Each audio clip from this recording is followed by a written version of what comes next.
j'aurais tendance à dire que le problème du web 2.0, c'est à la fois pas le problème des entreprises et pas un problème de numérotation. C'est pas le problème des entreprises, parce que finalement les entreprises ont complètement été débordées par ça, c'est les consommateurs qui à un moment donné ont commencé à s'exprimer. Je l'ai vu quand j'étais chez Thomson, tous les ans, jusqu'en 2002-2003, on faisait l'étude de satisfaction des consommateurs en magasin, ils disaient c'est tout bête, voilà. Quand on va acheter un nouveau produit, on va à la FNAC, on prend le catalogue, on compare, etc. Puis un jour, ils nous ont dit, mais non, on va sur Internet, on regarde ce que disent les avis des consommateurs sur des blogs, sur des forums, etc. Et quand on arrive dans le magasin, on dit, on veut ça à tel prix, et vous ne dites pas que ça c'est meilleur, parce qu'on sait que c'est pas vrai. Vous avez complètement changé les choses. Et donc, c'est réellement le passage d'une société qui était une société où tout le pouvoir appartenait aux marques, à une société où finalement le consommateur commençait à pouvoir reprendre un peu pied. Alors après, maintenant, on a assimilé ça uniquement au web 2.0. C'est vrai que ça donnait des technologies, et puis comme le marketing, comme la pub aime bien mettre des noms, etc., alors on parle maintenant du web 3.0, du web supérieur. Je pense que ça n'arrivera jamais, parce que de toute façon, on est passé d'une société verticale à une société horizontale, et c'est ça la nouvelle donne. Est-ce que les entreprises doivent faire avec, comment elles doivent faire avec? De toute façon, elles n'ont pas le choix.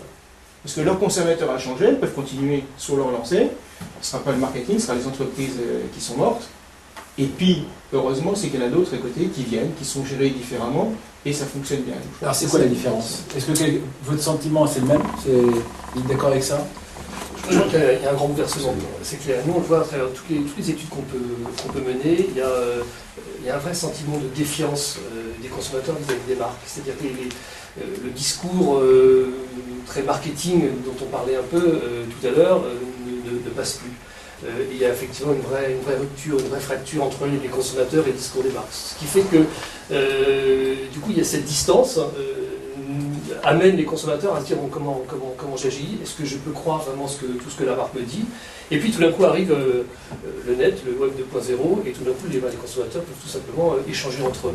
Et donc une sorte de contre-pouvoir, ou de nouveau pouvoir, en tout cas l'avenir nous dira, mais du coup avant de poser une question à une marque aujourd'hui, on va d'abord, avant on posait la question à des amis autour de soi, et puis maintenant effectivement on pose une question sur le net. Alors pour l'entreprise, est-ce que ça veut dire qu'est-ce que je dois changer pour faire de ces consommateurs des collaborateurs? Est-ce qu'il y a une méthode? Est-ce qu'il y a des gens, des réussites, est-ce qu'il y a des best practices, pour parler comme les Américains, et qui font que l'entreprise va pouvoir se reposer et créer un vrai dialogue et des vrais échanges et faire que les consommateurs les plus impliqués, les plus fans de la marque, puissent être des contributeurs? J'ai un exemple très concret que j'ai vécu. Un exemple très concret, vous avez tous vos iPhones sur la table. Pas moi. Non. La dernière fois, on a un problème d'iPhone, on appelle Apple, et puis voilà, on donne le numéro du problème qui était apparu sur l'iPhone, et puis on entend effectivement le conseiller client qui tapote. Et puis on nous demande, mais vous cherchez où? Il dit, je cherche sur les forums. Et donc là, tout d'un coup, on est client d'Apple et on comprend que Apple lui-même, pour avoir l'information pour répondre à ses clients, va chercher la réponse sur les forums donnés par les clients. Et donc une prise de conscience là, forcément qu'il y a quelque chose qui est en train de bouger. Voilà. Et ça, je trouve que c'est une bonne illustration de ce qui est en train de se passer. C'est bien, c'est pas bien, en tout cas, c'est là. Alors ça, c'est un exemple dans une industrie de pointe, ouais. Mais moi qui suis spécialisé sur la banque, on n'a pas encore les réponses sur les forums, etc. Donc il y a un traitement, je crois, aujourd'hui qui est très marketing à l'ancienne, c'est-à-dire qu'on ouvre des plateformes de dialogue, on ouvre des jeux concours où les gens peuvent voter, s'exprimer, etc. Mais on n'est pas encore dans la vraie collaboration. Je crois qu'il y a encore ce gap qui est là, entre les gens, les consommateurs, les clients qui se sont appropriés ce Web 2.0 et les grandes entreprises qui n'ont pas encore saisi que pour faire de la vraie collaboration, il fallait aller un cran plus loin, en fait.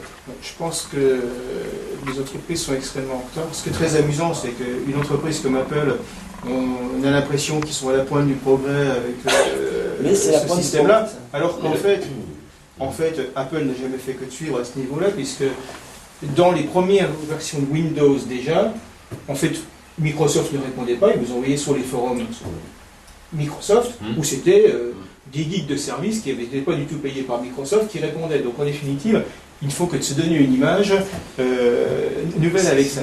Mais je crois que globalement, les entreprises, de toute façon, si le web 2.0, ce n'est que de finalement changer la façon dont on répète des questions, etc., c'est vraiment qu'ils sont à côté de la plaque. Parce que finalement, les gens n'ont pas envie de ça, ils n'ont pas envie non plus d'être collaborateurs d'entreprise, ils sont déjà collaborateurs d'entreprise pour lesquels ils sont payés, ils n'ont pas envie d'autre chose. Ils ont simplement envie d'avoir une autre relation avec les gens qui leur vendent des produits, que les produits qu'ils achètent soient peut-être un peu différents, mieux adaptés.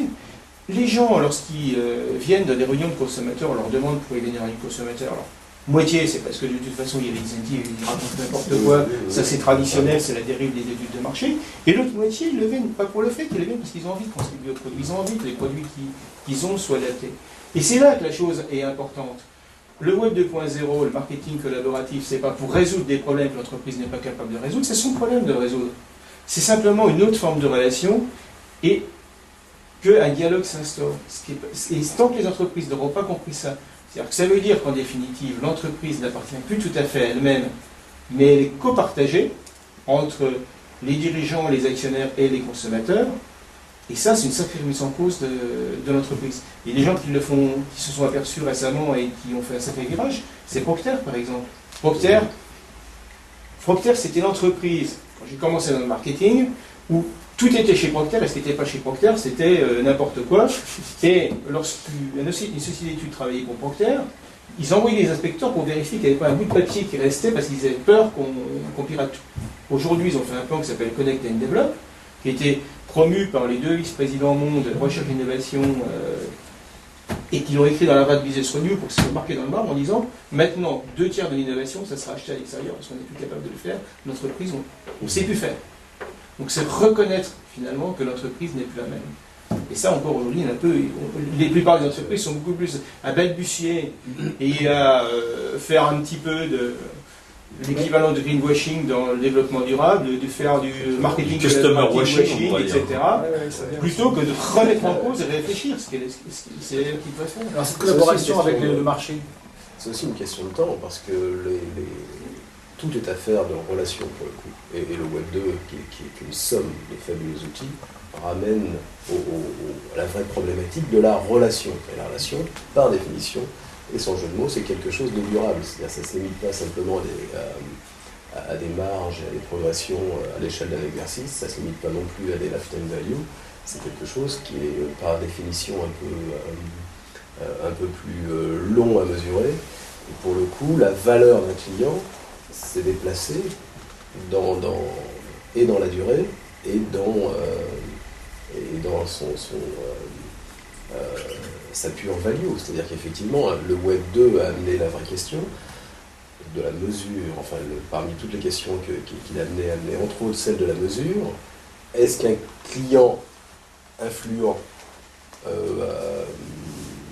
même si ce n'est pas pour moi un très bon client, effectivement, même s'il n'a pas chez moi une très bonne LTV, est-ce que ce n'est pas à lui que je dois d'abord prêter attention et m'adresser? Donc c'est vraiment le champ complet de la relation, à mon sens, de la relation client qui est en train de bouger. Il y a une expression que je trouve inepte et dangereuse, qui est s'inviter dans la conversation. Vous avez déjà essayé dans la vie réelle de vous inviter dans une conversation? Vous avez déjà essayé de prendre un siège à une table de resto où des gens sont en train de discuter, vous invitez, vous prendriez 2 claques et ce serait bien normal. Parce que s'inviter dans la conversation, ça veut d'abord, si on veut être pertinent dans la conversation, écouter ce que disent les gens, comprendre qui ils sont, pour ensuite avoir légitimité à prendre part à la conversation. Sinon, s'inviter dans la conversation, c'est de la gaucherie. Il y a quelques chances pour qu'en termes de marketing, ce soit plus qu'inefficace et que ce soit carrément dangereux. Tout ça nous ramène au binôme, dans mon sens vertueux, qui est il n'y a pas de relation client s'il n'y a pas de connaissance client, et le tout se construit de manière synchrone, mais dans une vraie notion de durée, quoi. Et pas de performance, pas seulement de performance immédiate et facilement mesurable. Il y a un exemple très amusant, c'est une anecdote mais très, très sympathique. Ça concerne la fraise Tagada. Vous connaissez tous la fraise Tagada, c'est l'époque de la fraise Tagada, il y a eu 40 ans cette année. Et qu'est-ce qu'elle fait? Pardon? Elle est plus jeune que moi, la fraise Tagada. Et donc, l'agence de communication de la fraise Tagada Haribo leur a conseillé de faire un bus d'école, puisque ces bus d'école, c'est la face à gala, c'est ce qu'on a en France, et qui faisait le tour des rédactions parisiennes pour faire l'événement. Vous avez vu évidemment tous les bus qui presse qu'il y a pu y avoir là-dessus, vous avez tous entendu parler de cet événement, non? Logique. Personne n'en a parlé, ça n'a aucun intérêt. Si ils avaient regardé les gens qui parlaient de la fête à gala sur Internet, ils seraient aperçus qu'à peu près tous les jours, il y a un blog ou un autre qui publie une recette de dessert à la fête à gala. Donc ils avaient des centaines d'ambassadeurs, ils auraient fait un concours de dessert à la fête à gala, quelque chose, d'une animation quelconque avec ces gens-là, je pense qu'ils auraient fait un événement gigantesque. À côté de ça, ils ne s'intéressent pas à leurs clients, donc ils appliquent des recettes. Ça, je crois que c'est un des problèmes du marketing, c'est que appliquer les recettes qu'on apprend en école et puis inventer de nouvelles recettes, ça ne marche plus. Parce que y a une réalité de consommateur qui, lui, existe et qu'il suffit de temps en temps. C'est quand même tout bête d'aller sur Google, de taper Tagada et de s'apercevoir qu'il y a des gens qui font des recettes. Je ne comprends même pas qu'ils soient passés à côté de ça. Donc ça, c'est une bonne illustration du fait que pour l'entreprise, l'enjeu, c'est de concevoir que ça peut se passer, y compris sur son créneau et sur ses propres produits et son marché, en dehors d'elle. En dehors d'elle, et que parfois l'essentiel est en dehors de sa sphère d'influence, et que les consommateurs peuvent inventer la marque différemment de la manière dont elle est conçue par le marketing de la marque. En fait, ce qui est frappant, c'est que on parle de Web 2.0 et depuis quelques années de collaboration. On voit que c'est devenu aussi une mode chez les prestataires de services. Alors les prestataires de services vendent des opérations comme le bus Tagada en disant voilà, c'est génial, il faut faire un peu de buzz, c'est important, le bus Tagada c'est bien. Moi, ce qui m'a frappé aussi, c'est que vous avez vu, il y a eu une période de marketing viral, donc tout le monde fait du marketing viral. Et là, on est dans la période de buzz, plutôt fin de buzz, donc grosse opération de buzz. Alors on bricole un peu une vidéo, on la passe sur Internet. Regardez par exemple sur Wikio, il y a un truc qui me frappe, c'est sur le classement des blogs marketing. Sur le classement des blogs marketing, les 15 premières positions sont occupées par des blogs qui traitent du buzz marketing. Et tenus par des prestataires de services. Après, il y a nous, très, très loin, nous tous. Mais on parle de buzz. Donc il y a une espèce de vague dans les entreprises, y compris Procter par exemple, même si Procter a fait beaucoup d'efforts sur le marketing en amont, sur l'étude sur le produit et la collaboration sur la co-création du produit très en amont, quand ils mettent en place, quand ils lancent un nouveau produit, en fait, comme tous les autres, ils font un mini-site, ils font du marketing viral, ils font une petite opération de buzz avec la tournée des plages. Est-ce que vous savez combien coûte par exemple une opération de tournée des plages chaque été? C'est la tarte à la crème avec Mickey Magazine, Nesquik, pourquoi pas Tagada et les autres grandes marques de grande conso. Il y a toujours des prestataires pour vendre la tournée des plages, pour vendre toujours des messages qui passent sur la plage derrière les avions. C'est invraisemblable, alors qu'en fait il y a une masse de relations clients, une masse de contacts directs sur Internet, avec des belles opérations, et on voit souvent d'ailleurs qu'il y a des marques, je vais vous donner un exemple, avec Cadbury. Cadbury a tué la marque Kisscool en France, une marque sur laquelle ils ont investi pendant 20 ans, et du jour au lendemain, terminé, on arrête Kisscool, on la remplace par la marque Halls. La marque Halls qui a une notoriété zéro en France, et pour la lancer, ils ont fait une belle campagne de communication, et ils ont créé un groupe sur Facebook. Et moi, en même temps, j'ai créé un groupe qui s'appelle Sauvons Kisscool sur Facebook. Alors, en 2 minutes, d'accord. J'ai mis une photo de Kisscool, j'ai créé un groupe. Mais en fait, aujourd'hui, depuis le lancement de Sauvons Kisscool, fait donc par un client qui regrette cette marque, et puis la puissance de Cadbury qui fait un groupe sur Halls, et avec le temps, en fait, Cadbury a laissé mourir le groupe Halls. Et tous ces clients qui s'étaient investis dans cette nouvelle marque, aujourd'hui, allez donc sur le groupe sur Facebook Halls, vous allez voir qu'il ne se passe plus rien. Alors sur Sauvons Kisscool, moi avec mes petits moyens, et tous les 15 jours je fais un petit billet ou un lien, etc., ça continue à vivre. Donc les clients s'approprient les marques, exactement comme pour l'exemple de François avec Tagada.